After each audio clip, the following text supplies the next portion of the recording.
നമ്മുടെ തലയ്ക്ക് മേലെ ഇറാനിൽ അമേരിക്ക കൊണ്ടുപോയിട്ട ബോംബിനേക്കാളും 1000 ഇരട്ടി ശക്തിയുള്ള ബോംബ് നിൽക്കുന്ന ആൾക്കാർ ചർച്ച ചെയ്യണതാണ് ഇറാനിലെ പ്രശ്നം. മാറി വന്ന സർക്കാരുകളെല്ലാം പറയുന്നത് ഒന്നും ചെയ്യാൻ പറ്റില്ല, മുല്ലപ്പെരിയാർ ഇപ്പൊ അങ്ങനെ തന്നെ പോട്ടെ എന്ന് തന്നെയാണ് പറയുന്നത്. ഓയിലെ പണി നോക്കാൻ പറയണം. 130 വർഷം പഴക്കമുള്ള ഡാം ഞങ്ങൾ ഇനി തലയിൽ വെച്ചുകൊണ്ട് നിൽക്കില്ല എന്ന് പറയാനുള്ള ആർജവം ഇവിടുത്തെ ഗവൺമെന്റ് വേണം.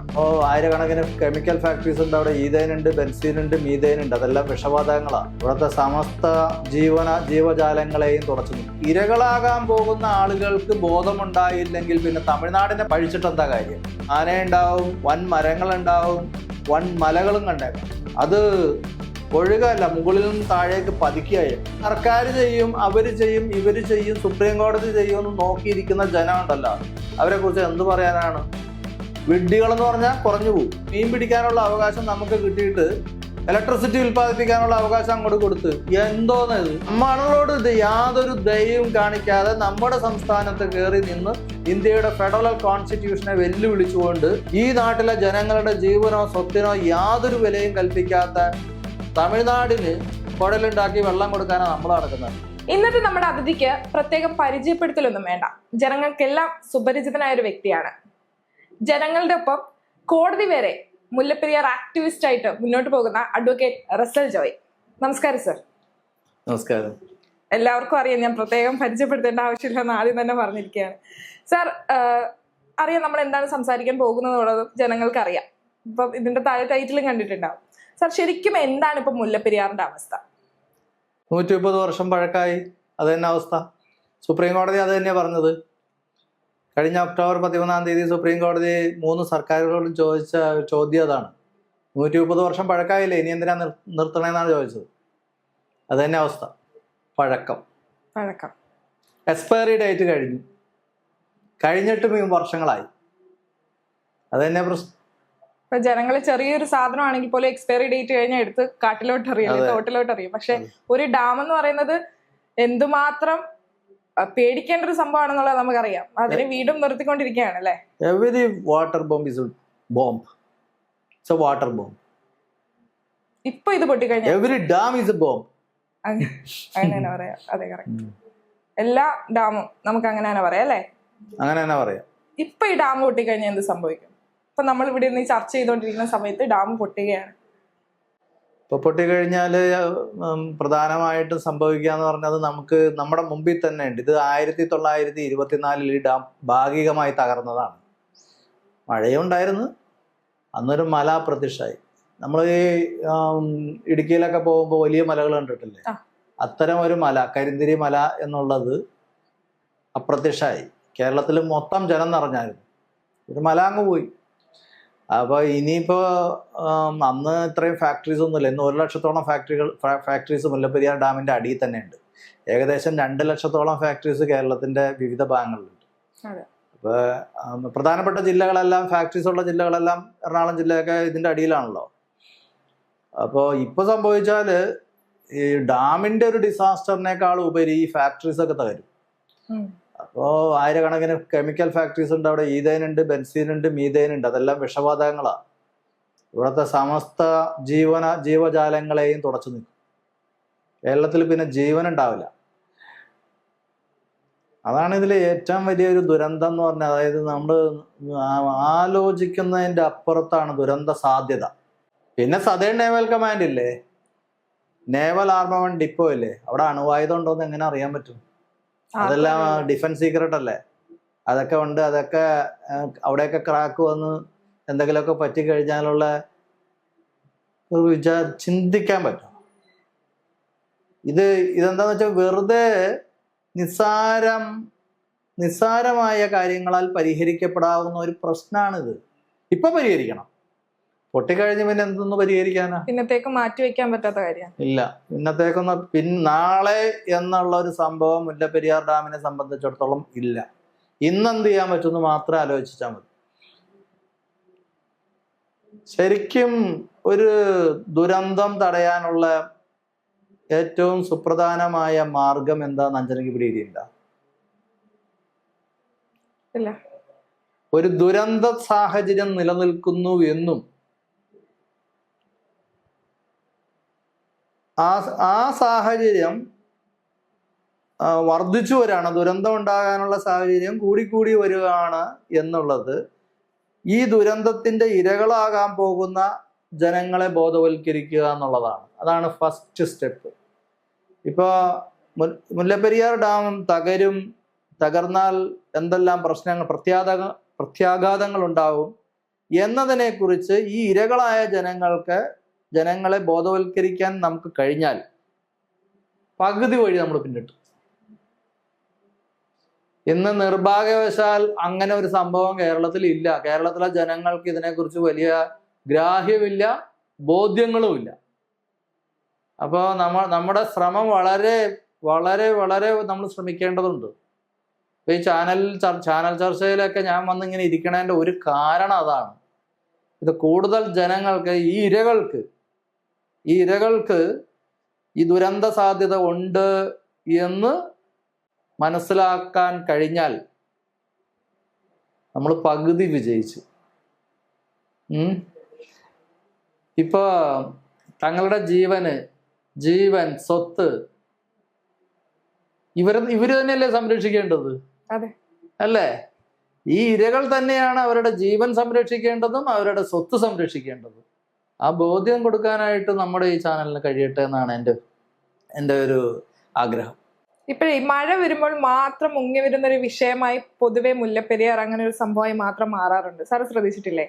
മഴ വരുമ്പോൾ മുല്ലപ്പെരിയാറിൽ ഇത്ര ജലനിരപ്പ് കുറഞ്ഞു, കൂടി, അങ്ങനെയൊക്കെ പറഞ്ഞ് മാത്രം വരുന്നൊരു സംഭവമല്ല. അപ്പം മാത്രം ജനങ്ങൾക്ക് മുല്ലപ്പെരിയാർ വന്നു, മുല്ലപ്പെരിയാറിൽ ജലനിരപ്പ് കൂടി, സീനാണ്, അങ്ങനെ ഒരു ഇത് വരുന്നുണ്ട്. സത്യം പറഞ്ഞാൽ ആ സമയത്ത് ഈ പറയുന്ന പോലെ രാഷ്ട്രീയക്കാരെ പഴിക്കുകയും അല്ലെ പറഞ്ഞ ഭരണകൂടത്തെ പഴിക്കുകയൊക്കെ ചെയ്യാറുണ്ട്. അപ്പം മാത്രം ചർച്ച ചെയ്യുന്ന ഒരു വിഷയമായി മുല്ലപ്പെരിയാർ മാറിയിട്ടുണ്ട് എന്ന് സാറിന് തോന്നിയിട്ടുണ്ടോ? അല്ല, ഇപ്പൊ അഞ്ജന തന്നെ വന്നത് മഴക്കാലത്തല്ലേ? വേനൽക്കാലത്താണ് ഈ അഞ്ജന വരുമോ? ഇല്ല. ശരിയാണ്. അപ്പൊ മാധ്യമങ്ങള് ഇതൊരു തുടർ ചർച്ചയാക്കണം. മഴക്കാലത്ത് മാത്രം ചർച്ച ചെയ്യേണ്ട ഒരു വിഷയമൊന്നുമല്ല. അതായത് ഞാൻ നേരത്തെ പറഞ്ഞതുപോലെ ഇരകളാകാൻ പോകുന്ന ആളുകൾക്ക് ബോധമുണ്ടായില്ലെങ്കിൽ പിന്നെ തമിഴ്നാടിനെ പഴിച്ചിട്ട് എന്താ കാര്യം? ശരിയാണ് അല്ലേ? തമിഴ്നാടിനെ മറ്റുള്ളവര് പഴിച്ചിട്ട് എന്താ കാര്യം? നമുക്ക് തന്നെ ഇതിനെക്കുറിച്ച് ധാരണ ഇല്ലെങ്കിൽ പിന്നെ തമിഴ്നാടിനെ പഴിച്ചിട്ട് വല്ല കാര്യമുണ്ടോ? അപ്പൊ ഞാനിത് 365 ദിവസം ഇതിന്റെ പുറകിൽ തന്നെ ഉണ്ട്. ഞാൻ കേസ് കൊടുത്തത് വേനൽക്കാലത്താണ്. ലാസ്റ്റ് വിധി വന്നത് ഒക്ടോബർ 13-ാം തീയതിയാണ്. ഇതൊക്കെ വേനൽക്കാലം തന്നെയാണ്. അപ്പോൾ ഞാനിതിൻ്റെ പുറകെ 365 ദിവസവും ഉണ്ട്. കാരണം എനിക്കിതിൻ്റെ ഭവിഷ്യത്തുകൾ നന്നായിട്ട് അറിയാം. ഈ ലോകത്ത് നിങ്ങളിപ്പം ഈ ദ ജേർണലിസ്റ്റ്, ഒരുപക്ഷെ മുല്ലപ്പെരിയാർ ഡാം തകർന്നാൽ ദ ജേർണലിസ്റ്റ് എന്താണ് പറയുന്നതാണ് ലോകം നോക്കുള്ളൂ. എൻ്റെ വാക്കുകൾ ഇവിടെ നിലനിൽക്കുള്ളൂ. വേറെ ഇവിടുത്തെ ഒരാളുടെ വാക്ക് നിലനിൽക്കാൻ പോകുന്നില്ല. ഇതെല്ലാം നെറ്റിലുണ്ട്. ഞാൻ നാളിതുവരെ എന്തെല്ലാം സംസാരിച്ചിട്ടുണ്ടോ അതെല്ലാം ഇന്റർനെറ്റിലുണ്ട്. അതെല്ലാം സുപ്രീം കോടതിയുടെ റെക്കോർഡ്സിലുണ്ട്. മനസ്സിലായി? ഇതൊന്നും അപ്രത്യക്ഷമായി പോവില്ല. അപ്പൊ അതുകൊണ്ട് ഞാനിതിന്റെ പുറകെ ഉണ്ട്. വേനൽക്കാലത്തുകൊണ്ട് മഴക്കാലത്തുകൊണ്ട് എല്ലാ കാലത്തും ഇതിന്റെ പുറകെ തന്നെ ഉണ്ട്. കാരണം ഇത് സംഭവിച്ചുകൂടാ. മുല്ലപ്പെരിയാർ ഡാം എന്നല്ല, ലോകത്തിലെ ഒരു ഡാമും തകർന്നുകൂടാ. കാരണം ഡാം തകർന്നിടത്തൊക്കെ വിവരിക്കാനാവാത്ത ദുരന്തങ്ങൾ ഉണ്ടായിട്ടുണ്ട്. നമുക്കത് നമ്മുടെ ഭാവനയിൽ തന്നെ നിൽക്കില്ല. ഒരു വാട്ടർ ടാങ്ക് പോലെ മുല്ലപ്പെരിയാർ ഡാമിനെ കരുതിയിട്ടുള്ളൂ. പക്ഷേ മുല്ലപ്പെരിയാർ ഡാം എന്ന് പറയുന്നത് 15 TMC വെള്ളവുമായിട്ട് 850 മീറ്റർ ഉയരത്തിൽ നിൽക്കുന്ന ഒരു ബോംബാണ്. അത് നമുക്ക് അതിന്റെ എനർജി എത്രയുണ്ടെന്ന് നമുക്ക് കാൽക്കുലേറ്റ് ചെയ്യാൻ പറ്റും. ഇപ്പൊ 850 മീറ്റർ ഉയരത്തിൽ 15 TMC വെള്ളം നിന്നാല് അതിന്റെ പൊട്ടൻഷ്യൽ എനർജി എത്രയാണെന്ന് കാൽക്കുലേറ്റ് ചെയ്യാൻ പറ്റും. അങ്ങനെ കാൽക്കുലേറ്റ് ചെയ്യപ്പെട്ടിട്ടുണ്ട്.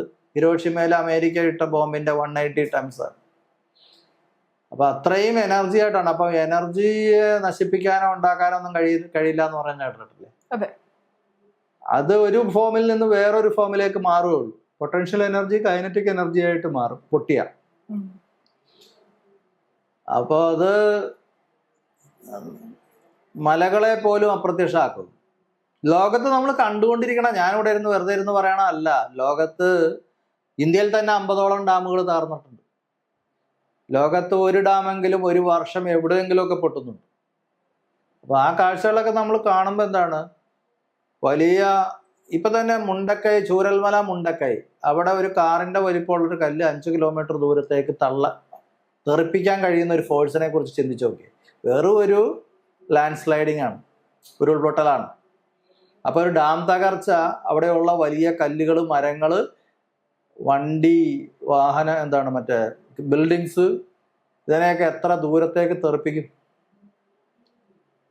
ഈ പറയുന്ന വെള്ളം ഒഴുകി വരുന്ന ആൾക്കാരുടെ ധാരണ, വെള്ളമല്ല ഒഴുകി വരുന്നത്, വെള്ളം അതിന്റെ ഒരു മൂവ്മെന്റിന് ആക്സിലറേറ്റ് ചെയ്യുന്ന ഒരു ഘടകം മാത്രമാണ്. ഈ വലിയൊരു മൂവ്മെന്റാ, ആ മൂവ്മെന്റിനെ ആക്സിലറേറ്റ് ചെയ്യുന്ന ഘടകമാണ് വെള്ളം. ഡാമിന്റെ അവശിഷ്ടങ്ങൾ ഉണ്ടാവും, ശവശരീരങ്ങൾ ഉണ്ടാവും, ആനയുടെ അടക്കം. പിന്നെ ആനത്താര ഇതിന്റെ അടിയിലാ കേട്ടാ. എത്ര ആന ഒഴുകി വരും എന്ന് പറയാൻ പറ്റത്തില്ല. എലഫന്റ് കോറിഡോർ ഇതിന്റെ അടിയിലാ. അപ്പം ആനയുണ്ടാവും, വൻ മരങ്ങളുണ്ടാവും, വൻ മലകളും കണ്ടേക്കാം. അത് ഒഴുകല്ല, മുകളിൽ നിന്നും താഴേക്ക് പതിക്കുകയാണ്. അതിന്റെ ഫോഴ്സ് ഒന്നും നമ്മുടെ ഭാവനയിൽ കാണാൻ പറ്റില്ല, ചിന്തിക്കാൻ പറ്റാത്ത ദുരന്തം. അത് കേരളം പോലെയുള്ള ഒരു സ്ഥലത്ത്, ഇപ്പൊ ലിബിയയിലെ ഡെർണ എന്നൊക്കെ പറഞ്ഞ കേരളമായിട്ട് ആനയാടം പോലത്തെ വ്യത്യാസമുണ്ട്. ഇവിടെ തിക്ലി പോപ്പുലേറ്റഡ്, പിന്നെ ഈ ഇൻഡസ്ട്രീസ് എല്ലാം ഉണ്ട്, എയർപോർട്ട് ഉണ്ട്, മെട്രോ ഉണ്ട്, കൊച്ചിൻ ഓയിൽ റിഫൈനറി ഉണ്ട്, പിന്നെ എത്ര സ്ഥാപനങ്ങളുണ്ട്. ഇതിന്റെയൊക്കെ തകർച്ച നമുക്ക് എങ്ങനെ ആലോചിക്കാൻ പറ്റും? പിന്നെ ഇതിനൊരു സാമ്പത്തിക വശമില്ലേ?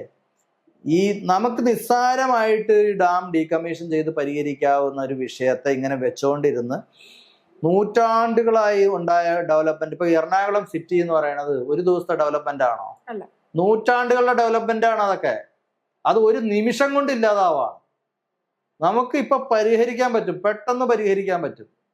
ഒരു ഡാം അങ്ങോട്ട് പണിതാൽ പോരെ. അല്ലെങ്കിൽ തമിഴ്നാട്ടിന് വെള്ളം കൊടുക്കണമെങ്കിൽ ഡാം തന്നെ വേണമെന്നില്ല. ഇവിടെ എത്രയോ വാട്ടർ സോഴ്സസ് ഉണ്ട്, അവിടുന്ന് ടണൽ ഉണ്ടാക്കിയാൽ മതി. വെള്ളമാണ് അവരുടെ പ്രശ്നമെങ്കിൽ ഡാം തന്നെ വേണ്ട, നമ്മുടെ റിവേഴ്സിൽ നിന്ന് ടണൽ എടുത്തിട്ട് എത്തിക്കാൻ പറ്റും. അപ്പൊ അത് അങ്ങനെ നിസ്സാരമായി അവരുടെ വെള്ളത്തിന്റെ ആവശ്യം പരിഹരിക്കാം എന്നിരിക്കെ ഈ മലയാളികള്, പ്രബുദ്ധരായ നമ്മൾ ഇതും തലയിൽ വെച്ചുകൊണ്ട് നിൽക്കുക. ഇത് പൊളിച്ചു കളയണം ഇമ്മീഡിയറ്റ്ലി. അതിന് നമ്മുടെ സർക്കാരുകളല്ല യഥാർത്ഥത്തിൽ ഉണരേണ്ടത്. ഇപ്പൊ എനിക്കെന്താ ചെയ്യാൻ പറ്റുമെന്ന് ഒരു വ്യക്തി ചോദിക്കുന്നത്, അയാൾക്കേ ചെയ്യാൻ പറ്റൂ. മനസ്സിലായ? അയാൾക്ക് ഈ ലോകത്തുള്ള സകലർക്കും ഇമെയിൽ അയക്കാമല്ലോ, മുല്ലപ്പെരിയാർ ഡാം ഡീകമ്മീഷൻ ചെയ്യണമെന്ന്. ഇന്ത്യയുടെ പ്രധാനമന്ത്രിക്ക് അയക്കാമല്ലോ, പാർലമെന്റിലുള്ള 500 ചില്ലാനും MP-മാർക്ക് അയക്കാമല്ലോ, കേരളത്തിലെ നിയമസഭയിലെ അംഗങ്ങൾക്ക് അയക്കാമല്ലോ, സ്വന്തം വീടിന്റെ മുമ്പിൽ എഴുതി വെക്കാമല്ലോ ഡീകമ്മീഷൻ മുല്ലപ്പെരിയാർ ഡാം എന്ന്.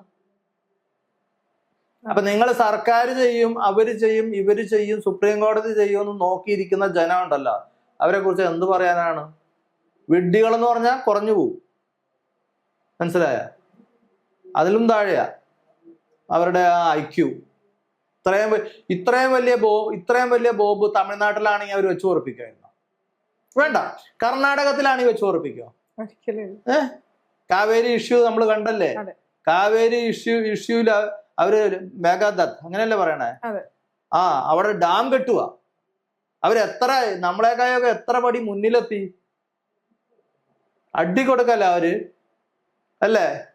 നമുക്കതിൽ ഷെയർ ഉണ്ട്, കാവേരി വാട്ടറിൽ നമുക്ക് ഷെയർ ഉണ്ട്. നമ്മളെന്താ വാങ്ങിച്ചു നോക്കിയാത്ത? ആ വെള്ളം നമുക്ക് വേണം. ഇടുക്കി ഡാമിൽ വെള്ളമില്ല. മനസ്സിലായ? നമ്മൾ ശരിക്കും മേഘാദത്ത് കർണാടകത്തിന്റെ പദ്ധതിയെ പിന്തുണയ്ക്കണം. ഒറ്റ കാര്യം കൊണ്ടാണ്, നമുക്ക് കാവേരി വാട്ടർ ഷെയർ കിട്ടുന്നില്ല.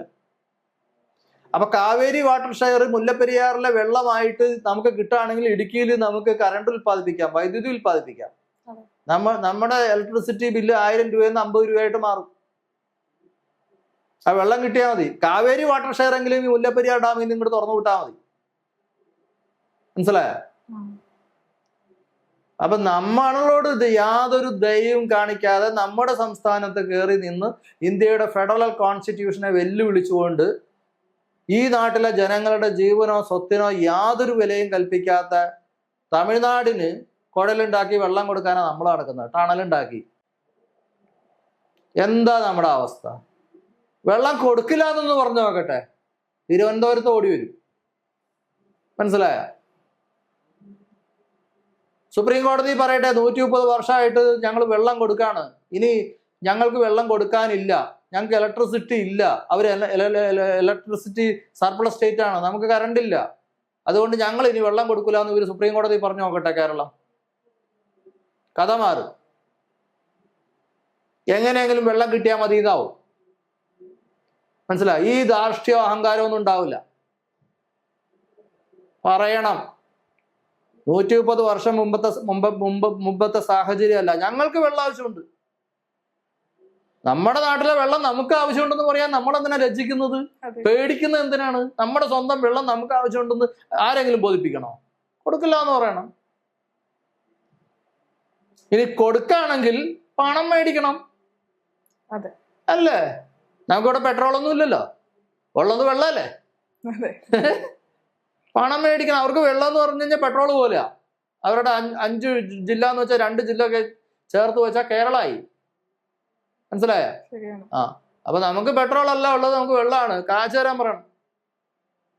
ആ എനർജി നമ്മുടെ വെള്ളം വെച്ചിട്ടുണ്ടാക്കുന്ന ഇലക്ട്രിസിറ്റി 468 കോടിയുടെ ഇലക്ട്രിസിറ്റി ഇങ്ങോട്ട് തരാൻ പറയണം. അവർ എനർജി സർപ്ലസ് സ്റ്റേറ്റ് ആണ്, നമ്മൾ ഡെഫിസിറ്റ് സ്റ്റേറ്റ് ആണ്. നമ്മുടെ ഇലക്ട്രിസിറ്റി ബില്ലൊക്കെ എത്ര മാറും?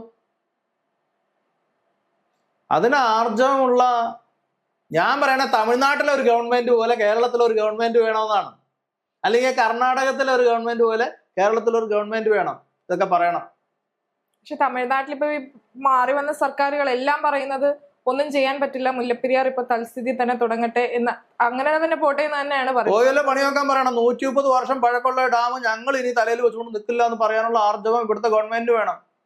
എന്ത് കരാറൊന്നുമില്ല. കരാറൊക്കെ SRCP തന്നെ 1941 റദ്ദ് ചെയ്താണ്. എന്ത് കരാറിന്റെ? ഇവർ 1970 ഒരു കരാർ അച്യുതമേനോൻ പുതുക്കി കൊടുത്തത്. അച്യുതമേനോൻ കാണിച്ചത് ലോക തമ്മാടിത്തരാണ്, അതിൽ യാതൊരു സംശയവും ഇല്ല. പക്ഷേ ആ കരാറിന് പോലും ഒരു വിലയില്ല, കാരണം അതിന് ക്യാബിനറ്റ് അപ്രൂവൽ ഇല്ല, അറ്റ്ലീസ്റ്റ് ലെജിസ്ലേച്ചർ അപ്രൂവൽ ഇല്ല. അത്തരം ഒരു കരാർ, ഇന്റർസ്റ്റേറ്റ് കരാർ നിലനിൽക്കില്ല നിയമം അനുസരിച്ച്. അല്ല, ആ അച്യുതമേനോന്റെ ഗവൺമെന്റ് ചെയ്ത കാര്യം ഒന്ന് ആലോചിക്കും. മീൻ പിടിക്കാനുള്ള അവകാശം നമുക്ക് കിട്ടിയിട്ട് ഇലക്ട്രിസിറ്റി ഉൽപ്പാദിപ്പിക്കാനുള്ള അവകാശം അങ്ങോട്ട് കൊടുത്ത്, എന്തോന്ന് ഇത്? ഒരാളോട് പറയാൻ കൊള്ളാവോ? മലയാളിയെ കുറിച്ച് ഈ കേൾക്കണ ആൾക്കാർ മലയാളിയെ കുറിച്ച് എന്ത് ധരിക്കും? ഒരു ബോധമില്ലാത്ത പോഴന്മാരെന്നല്ലേ ധരിക്കുള്ളൂ. എനിക്കങ്ങനെ മനസ്സിലായിട്ടുള്ളൂ.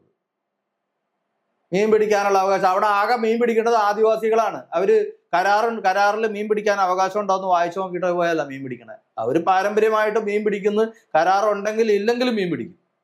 ആർക്കും ആരെയും അവരെ തടയാൻ പറ്റില്ല. അവർ ഫോറസ്റ്റ് ഡെല്ലേഴ്സ് ആണ്. ഈ മുല്ലപ്പെരിയാർ ഡാം പ്രൊട്ടക്ട് ചെയ്യുന്നതിലും കൂടുതൽ നിയമങ്ങൾ ഒരു ആദിവാസിയെ പ്രൊട്ടക്ട് ചെയ്യാനും വനത്തെ പ്രൊട്ടക്ട് ചെയ്യാനും ഉണ്ട്. അവരുടെ മീൻപിടുത്തത്തെ അവകാശത്തെ നിയമപ്രകാരം അംഗീകരിക്കേണ്ട കാര്യമൊന്നുമില്ല, അവർക്ക് അവകാശമുണ്ട്. അതിന് ഫോറസ്റ്റ് ഡെല്ലേഴ്സ് ആക്ട് ഉണ്ട്. മനസ്സിലായ?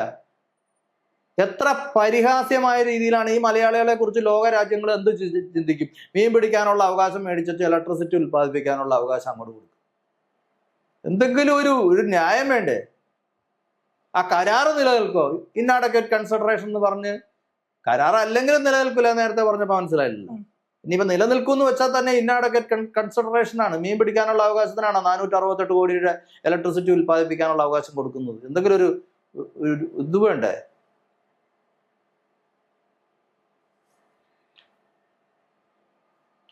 നമ്മളെ ശരിക്കും പറഞ്ഞു കഴിഞ്ഞാൽ പുരാണത്തിലൊക്കെ പറയണ പോലെ വിഡ്ഢിക്കൂശ്മാണ്ഡങ്ങളാക്കുന്നു. അതാണ് നടക്കുന്ന ഈ നാട്ടിൽ നടക്കുന്ന സംഭവം.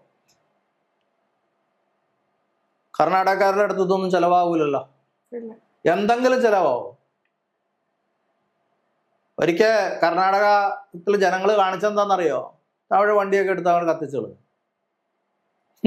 ആലോചിച്ച് നോക്കി. നമ്മളങ്ങനെ ചെയ്യണമെന്നല്ല പറയണേ, നമ്മൾ അതൊന്നും ഫോളോ ചെയ്യണ്ട. നിയമപ്രകാരം നമുക്ക് കിട്ടേണ്ട അവകാശങ്ങൾ സംരക്ഷിക്കപ്പെടാനായിട്ട് നമ്മൾ ശ്രമിക്കണം. അതാ വേണ്ടത്. എൻ്റെ കർണാടകത്തിലുള്ള സുഹൃത്തുക്കൾ മുഴുവനും പറയണ ഞങ്ങൾ നിങ്ങളെ സപ്പോർട്ട് ചെയ്യണം. അവർക്ക് പോലും മനസ്സിലായി നമ്മൾ എന്ത് ത്രെട്ടാണെന്ന് ശരിക്കും നേരിട്ടോണ്ടിരിക്കുന്നത്. അതെ അതെ അതെ. പ്രധാനമന്ത്രിക്കുള്ള പെറ്റീഷനിൽ ബാംഗ്ലൂരും ഉടുപ്പിയിലും ഷിമോഗയിലും ഒക്കെ ഉള്ള ആളുകൾ ഒപ്പിട്ടിട്ടുണ്ട്. കേരളത്തിലെ ഒരു ഡാം, കേരളത്തിലെ ജനങ്ങൾക്ക് ത്രെട്ടായിട്ട് നിൽക്കുന്ന ഒരു ഡാം ഡീകമ്മീഷൻ ചെയ്യണം എന്ന് പറഞ്ഞ അഡ്വക്കേറ്റ് റസൽ ജോയി change.org എന്ന ഗ്ലോബൽ പ്ലാറ്റ്ഫോമിൽ ഒരു എൻവയറമെന്റൽ ഇഷ്യൂ ആയിട്ട് സബ്മിറ്റ് ചെയ്തിരിക്കുന്ന പെറ്റീഷനിൽ കർണാടകത്തിലെ ജനങ്ങൾ ഒപ്പിട്ടിട്ടുണ്ട്. ഈവൻ തമിഴന്മാരും ഒപ്പിട്ടിട്ടുണ്ട്. അതും ചിന്തിക്കണം. കാരണം അവിടെ ബോധമുള്ളവരുണ്ട്. അല്ല, ബോധമുള്ളവരല്ല, അവിടെ മൊത്തം ബോധമുള്ളവരാണ്. അതിൽ ഏറെ ബോധമുള്ളവരുണ്ട്. അവര് വിചാരിക്കണ എന്തിനാണ് 130 വർഷം പഴക്കമുള്ള ഡാം നിലനിർത്തിയിട്ട് കേരളത്തിലെ ജനങ്ങളെ കൊല്ലാൻ ഗവൺമെന്റുകൾ ശ്രമിക്കണേ? അതിന് പകരം ആ ഡാം മാറ്റി വേറെ ഒരെണ്ണം പണിതാ പോരെ? അല്ലെങ്കിൽ എന്താ ആൾട്ടർനേറ്റീവ് അറേഞ്ച്മെന്റ്? അത് അവിടുത്തെ കൃഷിക്കാരും പറഞ്ഞു, ഞങ്ങളുടെ ഒരു എഞ്ചിനീയറെ വിടാം, നിങ്ങളെ ഒരു എഞ്ചിനീയറെ വിട്, എന്നിട്ട് രണ്ടുപേരും കൂടി ഒരു തീരുമാനം ഉണ്ടാക്കട്ടെ, ഞങ്ങൾക്ക് വെള്ളം കിട്ടുന്നുണ്ടെങ്കിൽ പ്രശ്നമില്ല. ഇങ്ങനെയൊക്കെ അവര് പോലും പറഞ്ഞു. പിന്നെ ആരൊക്കെ ഇത് പ്രശ്നം? ഇത് ആർക്കൊക്കെയോ ഇത് പൊന്മുട്ടയിടുന്ന ഒരു താറാവാണ്. പൊന്മുട്ടയിടുന്ന താറാവിനെ കൊല്ലോ? ഇല്ല. അതാണ് സംഭവം. കേരളത്തിലെ ജനങ്ങൾ മാറ്റി ചിന്തിക്കണം. ഞാൻ ഇന്ന പാർട്ടിക്കാരനാണ്, എൻ്റെ നേതാവ് പറഞ്ഞാലാണ് ഞാൻ മുല്ലപ്പെരിയാർ ഡീകമ്മീഷൻ ചെയ്യാൻ പറയുള്ളൂ. അതല്ലേ ഇപ്പൊ ചിന്ത, അല്ലേ? എൻ്റെ നേതാവ് പറയാണ് dam is week, it should be decommission. ഉടനെ നമ്മൾ കൂക്കിച്ചാടും. അതെന്ത് ജനാണത്? ലിറ്ററസി ഉണ്ടെന്നൊക്കെ പറയുന്നത് വെറുതെ ആയി പോകുന്ന അവസ്ഥയാണ്. അതെ, അതെന്ത് ജനാ? അവനവന്റെ ജീവൻ നമ്മൾ ഈ ഇരകള് തന്നെ, ഈ ദുരന്ത സാധ്യത പേറുന്ന ഇരകള് തന്നെ സ്വന്തം ജീവനും സ്വന്തം മക്കളുടെ ജീവനും സമ്പത്തും സംരക്ഷിക്കാനായിട്ട് ഇറങ്ങിത്തിരിക്കണം. ഇതിപ്പോ കുറ്റകരമായ അനാസ്ഥയാണ്. മനസ്സിലായി? ഇവരൊക്കെ ചർച്ച ചെയ്യുന്ന എന്താണ്? ഒരു TV ചാനൽ തുറന്നാല്, ന്യൂസ് പേപ്പർ നോക്കിയ ചർച്ച എന്താണ് വാർത്ത? നമ്മളെ ബാധിക്കുന്ന കാര്യങ്ങളൊന്നുമല്ല. ഉക്രൈനിലെ യുദ്ധം, ഇറാനിലെ പ്രശ്നം, അല്ലേ? ഇതാണ് നമ്മളെ ബാധിക്കുന്നത്. നമ്മുടെ തലയ്ക്ക് മേലെ ഇറാനിൽ അമേരിക്ക കൊണ്ടുപോയിട്ട ബോംബിനേക്കാളും 1000 ഇരട്ടി ശക്തിയുള്ള ബോംബ് നിൽക്കുന്ന ആൾക്കാർ ചർച്ച ചെയ്യണതാണ് ഇറാനിലെ പ്രശ്നം. അവന്റെ തലയിൽ മേലെ അമേരിക്ക ഇസ്രായേലും കൂടി ഇട്ട മൊത്തം ബോംബിനേക്കാളും 1000 ഇരട്ടി ശക്തിയുള്ള ബോംബ് തലയിൽ വെച്ചുകൊണ്ടാണ് ഇറാന്റെ കാര്യം ചർച്ച ചെയ്യുന്നത്. അപ്പൊ അവരെന്ത് വിളിക്കണം? അത് എനിക്ക് ഇതുവരെ ഞാൻ ആലോചിച്ച് മനസ്സിലായില്ല.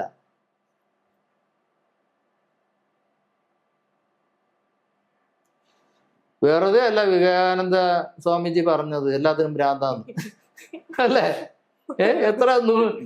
എത്ര ഡീക്കേഡ്സ് മുമ്പ് അദ്ദേഹം പറഞ്ഞു. ഇപ്പൊ ഭ്രാന്ത് മാത്രമല്ല, ബോധവും പോയിന്ന് എനിക്ക് തോന്നുന്നു. എന്നിട്ട് പ്രബുദ്ധർ എന്ന് പറയുമ്പോഴാണ് എനിക്ക് ചിരി വരുന്നത്. ഈ ജനം, പ്രബുദ്ധ കേരളം എന്തോ ഒരു അന്താരാഷ്ട്ര വിഷയങ്ങളാണ് ഡെയിലി ചർച്ച ചെയ്യുന്നത്.